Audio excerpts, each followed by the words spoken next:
इस वीडियो में आपको 7 तरीके का नंबर सिस्टम का सवाल दिखाया जाएगा। ये जो 7 तरीके के सवाल हैं ये एप्टीट्यूड का ऐसा क्वेश्चन है जो कि हर एग्जामिनेशन में देखने को आपके मिलता है। तो ये आपके ईओ, एओ, एपीएससी के साथ ही आपके सभी परीक्षाओं के लिए महत्वपूर्ण है। और तो चलिए, ये क्वेश्चन बहुत ज़्यादा लेंदी इसको बना दिया जाता है अगर आप इसको बेसिक तरीके से, ट्रेडिशनल तरीके से सॉल्व करें तो। लेकिन अगर उसी चीज़ को अगर आप कॉन्सेप्ट को समझ करके करेंगे ना, ये ट्रिक नहीं है। मैंने आपसे हमेशा यही कहा है कि हम ट्रिक नहीं बताएंगे, क्योंकि ट्रिक एक ऐसी चीज़ है कि अगर उस पर प्रैक्टिस नहीं होगी ना तो वो भूल जाता है इंसान। लेकिन अगर आपका कॉन्सेप्ट मजबूत होगा, कॉन्सेप्ट अगर आप समझना सीख जाएंगे तो आराम से क्वेश्चन बनाई जा सकती है। तो देखिए, एक लाइन में मैंने कॉन्सेप्ट ये बनाया है और ये आप सभी को बहुत ईजिली समझ में आ जाने वाला है। और ये आप हर एग्जामिनेशन में आप देखे होंगे इस तरीके के प्रश्न को। 2 अंकों की एक संख्या तथा उस संख्या के दोनों अंकों के स्थान यदि अदल बदल के बाद प्राप्त जो संख्या है उसका योग है 121, तो उस संख्या के अंकों का योग क्या होगा। तो आपके दिमाग में चल रहा होगा ना कि हमने स्कूल टाइम में पढ़ा था कि 2 अंकों की संख्या मान लीजिए कि 10x + y है और संख्या को बोल रहा है उलटने के लिए, यानी 10y + x आ गया।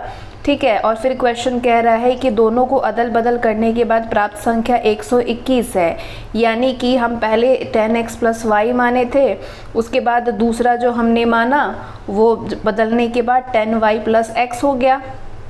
यही सोच रहे हैं ना आप। और इसका योग दिया है कितना, 121 योग दिया है। तो अब इस प्रश्न को आप क्या करेंगे, सॉल्व करेंगे तो ये 10x + x 11x हो जाता है और 10y + y क्या हो गया, 11y हो गया। इस तरीके से आप करेंगे। फिर आप क्या करेंगे, 11 को कॉमन ले लेंगे और x + y को एक ब्रैकेट में लिखेंगे ना। उसके बाद 121 जैसे था वो एज इट इज़ वैसे लिख देंगे। उसके बाद आप क्या करेंगे, x + y को इधर ले जाएंगे और 11 को क्या करेंगे, ये इधर जाएगा तो ये अपॉन में चला जाएगा। तो 11 जा होता है कितना, 121। 11 बार में करेंगे तो 121 आया ना। तो इतना लंबा ये तो आपका बेसिक मेथड था, तो कॉन्सेप्ट आप समझ गए। अब मैं आपको बताती हूँ आप क्या करेंगे, कॉन्सेप्ट नॉट ट्रिक। यदि 2 नोट डाउन अगर आप करना चाहें तो कर सकते हैं कि यदि 2 अंकों की एक संख्या और उस संख्या के अंकों के स्थान अदल बदल के बाद प्राप्त संख्या का यदि योग दिया हो, योग तो दिया गया है 121, और अंकों का योग निकालना हो, क्या बोल रहा है, उस संख्या के अंकों का योग क्या होगा। तो आप क्या करेंगे, जो योगफल दिया हुआ है, ठीक है, जो योगफल दिया हुआ है, जो नंबर यहाँ पे दिया हुआ है, आप ये करेंगे जो कि योगफल में 11 से भाग दे देंगे। हमने क्या किया, योगफल जो दिया था उसमें हम 11 से भाग दे दिए और हमारा उत्तर आ गया 11।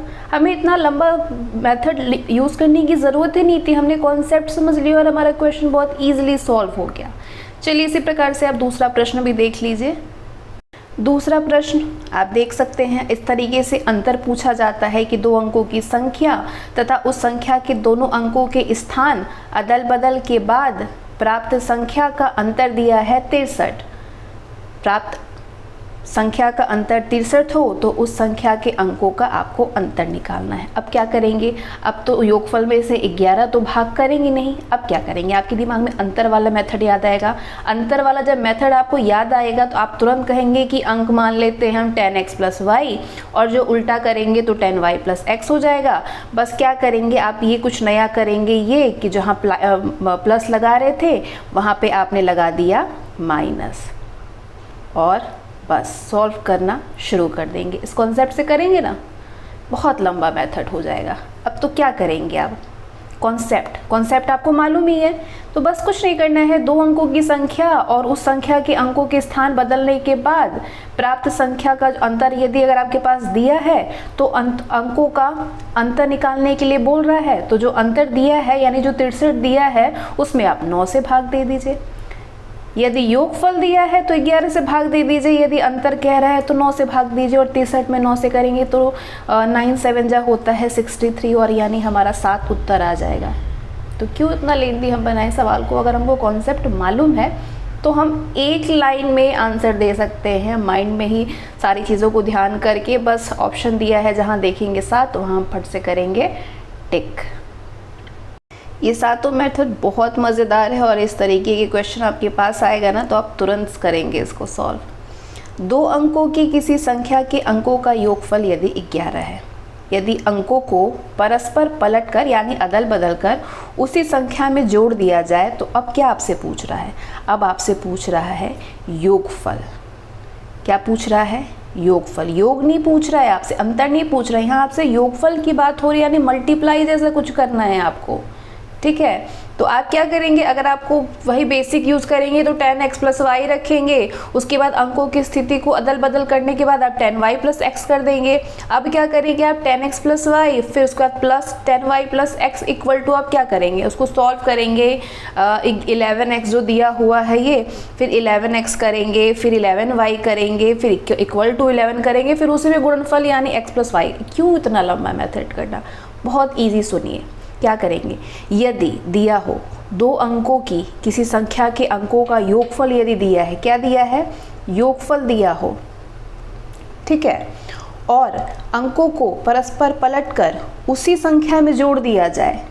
क्या बोल रहा है? अंकों को पलटकर उसी संख्या में जोड़ दिया जाए तो क्या, अगर योगफल आपसे पूछ रहा है तो आप क्या करेंगे? जो योगफल दिया हुआ है आपके पास यहाँ पे, उसी योगफल में 11 को भाग दे देंगे, मल्टीप्लाई कर देंगे। समझ रहे हैं आप क्या बोल रहे हैं हम? अगर अंकों का योगफल दिया हो आपके पास में और अंकों को परस्पर पलट करके उसी संख्या में जोड़ दिया जाए, कह रहा है, तो योगफल क्या होगा? तो आप क्या करेंगे? जो योगफल दिया हुआ है उसी में आप 11 को मल्टीप्लाई कर देंगे और आपका उत्तर आ जाएगा 121। है ना मज़ेदार कॉन्सेप्ट? बिल्कुल ट्रिक नहीं है ये, बस कॉन्सेप्ट है। समझने प्रश्न पे अपनी समझ बनाइए, बहुत आसानी से मैथ को सॉल्व किया जा सकता है। और मैथ एक ऐसा सब्जेक्ट है ना जिसमें पूरे नंबर लाए जा सकते हैं, बशर्ते आपको उस पर प्रैक्टिस करनी है। ठीक है, कॉन्सेप्ट समझ के। 2 अंकों की किसी संख्या के अंकों का अंतर दिया है 7 और अंकों को परस्पर पलटकर उसी संख्या से घटा दिया जाए तो अंतर ज्ञात करिए। अब क्या कह रहा है कि घटा दिया जाए, अभी तक तो जोड़ दिया जाए, उसके बाद योगफल बतानी थी। अब कह रहा है अंतर दिया है, घटा दिया जाए, फिर अब आप अंतर बताइए। कुछ नहीं, वो जो कह रहा है उसको कह नहीं दीजिए, आप बिल्कुल उसी के कहने के अनुसार आपको चलना है।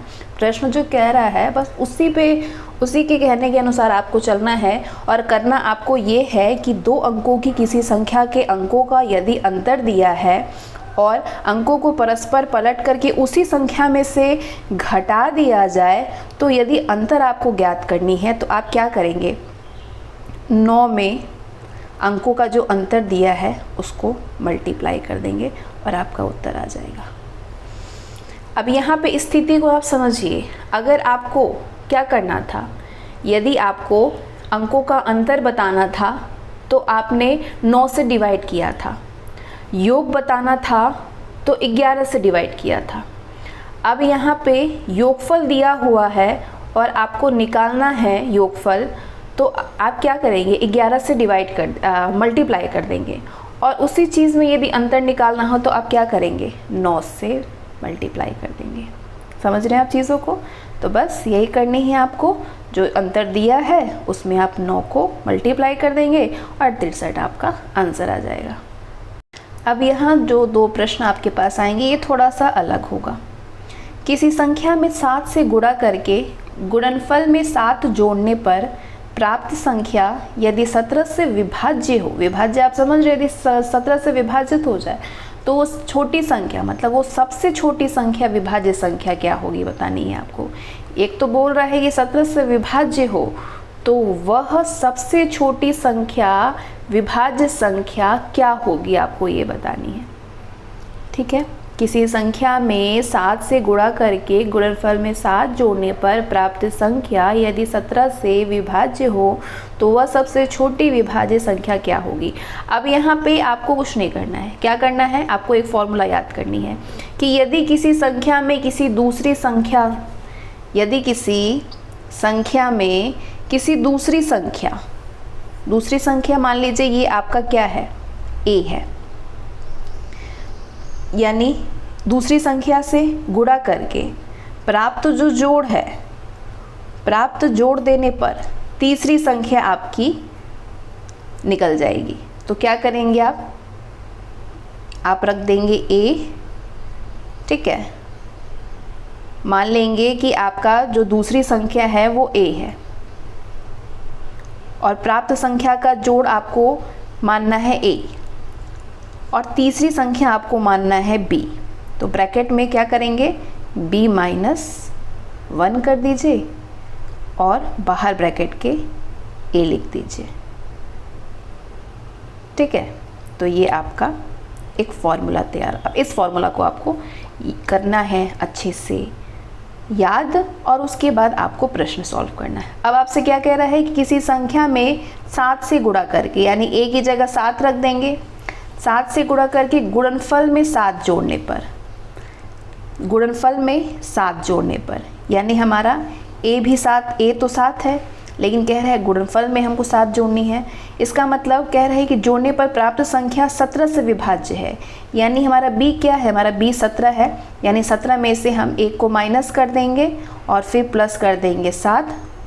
तो हमारा उत्तर क्या आ जाएगा, 17 में से 1 जब माइनस होगा तो वो 16 हो जाएगा और 16 7 से कितना होता है 112 और बस इसको प्लस कर देंगे 119, हमारा उत्तर आ जाएगा।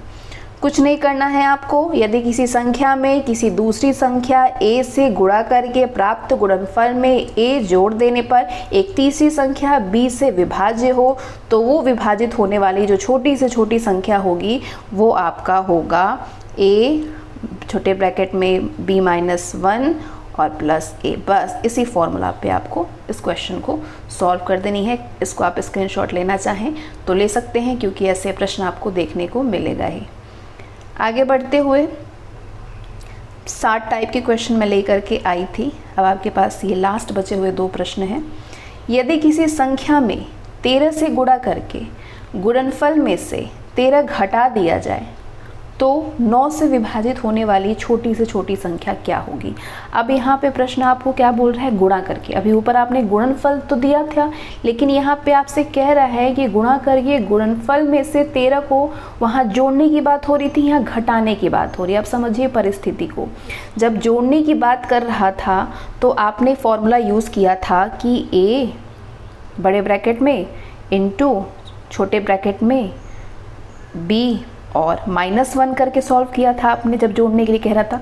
लेकिन जब यहाँ घटाने की बात कर रहा है तो आपको क्या करना है, बस साइन को चेंज कर देना है, माइनस वाले को प्लस कर देना है और प्लस वाले को माइनस कर देना है बस। अब इस फॉर्मूले पे आपको क्वेश्चन को सॉल्व करनी है। किस फॉर्मूले पे, फॉर्मूला आप यूज़ करेंगे a b प्लस 1। अगर घटाने की बात कर रहा है तो सारे साइन जो हैं वो चेंज हो जाएंगे, माइनस वाले प्लस और प्लस वाले माइनस। और अगर आपसे जोड़ने के लिए कहा था तो आपने इसी फॉर्मूले को क्या किया था, a इंटू b माइनस 1 किया था और प्लस a किया था। तो अब वैल्यू पुट कर लीजिए आप, जो भी दिया हुआ है। क्या क्या दिया हुआ है यहाँ पे, 13 दिया है, 13 से गुणा करने पर यानी ये 13 हो गया, इंटू 9 से विभाजित है, 9 से यानी b आपका 9 है और प्लस अंदर 1 है और ये आपका माइनस क्या है, माइनस ये 13 से गुणा विभाजित होने पर 13 घटा लिया जाए यानी 13 को आप घटा लेंगे। बस इसको सॉल्व कर दीजिए। 9 ये 1 10 हो जाएगा और 13 में 10 का इंटू करेंगे और ये आपका -13 है तो ये 130 हो गया और -13 करेंगे तो 117 हो जाएगा यानी 117 आपका उत्तर हो जाएगा। कुछ नहीं करना है इसमें, बहुत ईजी है। अब ये लास्ट वाला क्वेश्चन देख लीजिए। ये संख्या पद्धति में 4 अंकों की संख्याओं की संख्या कितनी है, 4 अंकों की संख्याओं की संख्या पद्धति में 2, 3, 4 और 5 अंकों की संख्याओं की संख्या ज्ञात करने के लिए आपको क्या करना है, 9 2 अंकों की, पहले 1 फिर 2 अंकों की फिर 3 अंकों की। ये हमेशा 9 से ही करते हैं, ये सब आपको तो मालूम ही होगा। आप छोटे से बच्चे तो हैं नहीं भैया, इतने बड़े लेवल पे एग्ज़ाम देने जा रहे हैं तो ये सब चीज़ों की आपके पास जानकारी होगा ही, ठीक है। तो क्या करना है, बस यही अंतर इसमें से आपको निकाल देनी है। यानी बात क्वेश्चन कह रहा है कि 4 अंकों की, 4 अंकों की यानी 9,999। तो क्या करना है आपको, 9,999 में तो आप बोल रहे हैं कि 4 अंकों की संख्याओं की संख्या क्या होगी, तो यानी 4 अंकों की संख्याओं की संख्या आपसे पूछ रहा है। तो 4 अंकों की संख्या निकालने के लिए आपको क्या करना होगा, इसमें से 999 को माइनस करना होगा, यानी 9,000 वो संख्या होगी 9,000, ये आपका उत्तर होगा। तो ये 7 टाइप के मेथड आपको किस हद तक समझ में आए और कितना आपके लिए हेल्पफुल होने वाला है, ये आप सभी को एग्जामिनेशन में मालूम चलेगा। लेकिन कॉन्सेप्ट आपको समझ में आया कि नहीं आया, ये ज़रूर बताइएगा, क्योंकि बहुत इससे अच्छा कॉन्सेप्ट आपको कोई नहीं बता सकता है। और इतनी ईजिली आप किसी चीज़ों को समझना बहुत मुश्किल होता है, लेकिन हाँ इस पर थोड़ा काम किया गया है। तो आपको मैंने कॉन्सेप्ट भी बता दिया है और साथ में जो आप ट्रेडिशनल मेथड जो जानते हैं उससे रिलेट करके बता दिए है, ताकि आप दोनों परिस्थितियों में प्रश्नों का सॉल्व कर सकें। So thanks for watching this video, bye.